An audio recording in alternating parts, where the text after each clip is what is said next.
You only get one chance to make your first feature film, so you might as well do it with a big bang, right?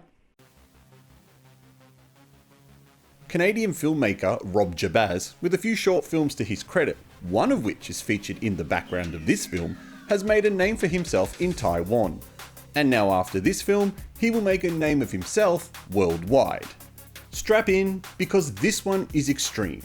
Hi, I'm the Artie Dance from Asian Film Fans, and welcome to this review of The Sadness, a twisted cross between Lust of the Dead and the Ebola syndrome.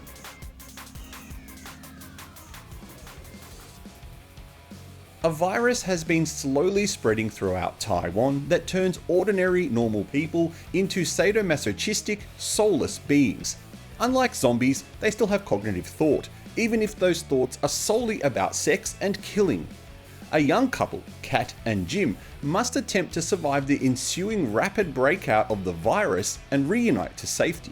However, Kat is stuck in a hospital with a crazed man trying to rape her and a woman she saved from the train, while Jim escapes his neighbour, who's cut off some of his fingers and attempts to ride his scooter back to the hospital to save Kat.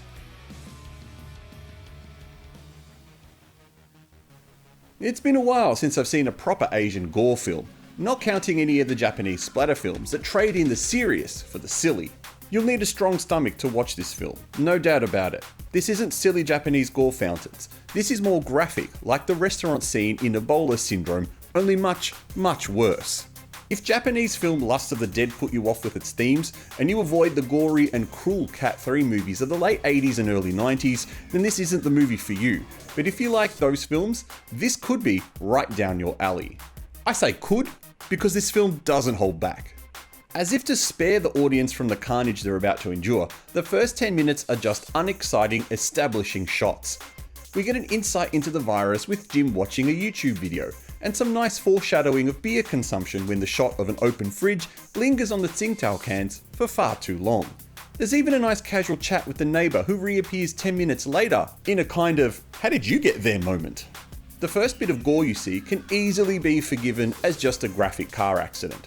The way it's shot, the way it's edited, it's slow-mo with no ambient audio. It's a nice touch from the director who tries to build some suspense in the movie. But make no mistake, the scene in the cafe ramps up the brutality to over 11. When the first kill you see on screen is a woman who throws boiling oil over a man's face and then scrapes off the cooked parts and eats it in front of everyone, you just know you're going to be in for a gore-filled time. And from then on, the movie's relentless. At times it becomes a real chore to enjoy, when scene after scene of face-biting, head-smashing, rape references and aggressive language bombard you. Even in moments of reprieve, there's that feeling of dread that another overly gory and cruel moment is just on the horizon. And essentially, that's the crux of the movie, leaving the viewer on edge that another graphic scene is inbound. This wouldn't be too bad if the other elements that made up the movie, the characters, the story, and the acting, were all up to the task. Kat and Jim are very one-dimensional and hard to connect with. Other than that opening scene that attempts to establish some type of backstory, the audience ends up knowing nothing else about them. We don't know what Kat does for work, other than she dresses up nicely, gets 10 days leave a year, and reads a book on the train. For Jim, we know a tiny bit more. He's some kind of videographer who watches conspiracy theory videos, is forgetful, and a little selfish. It probably didn't help that the two lead actors themselves are rather wooden. The director tried to get more solid performances out of them, he really did, but ultimately the support cast steals the scenes in the movie. The blind woman, the rapist, the anime-loving security guard. These characters are far more memorable than Kat and Jim. Which brings us to the last and major element of the film, the story. We know there's a virus, we know it makes people rather crazy, but there seems to be no rules about how it really works. Some people turn almost instantly. Other people seem to take a while to show symptoms. Sometimes they attack each other, like the basketball court scene, and other times their targets are people who haven't turned. It just seems to be carnage for the sake of it, and very little thought as to why. If you could accept that, all good. But for me, it led to some frustration about not being able to really follow what was going on.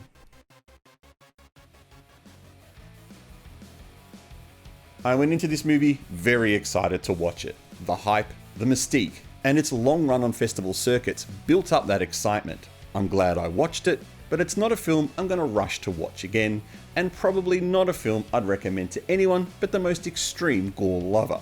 So keep that in mind. But if you have seen it, what did you think of it? Thank you for watching this review. Please don't forget to press the like button and consider subscribing to support the channel.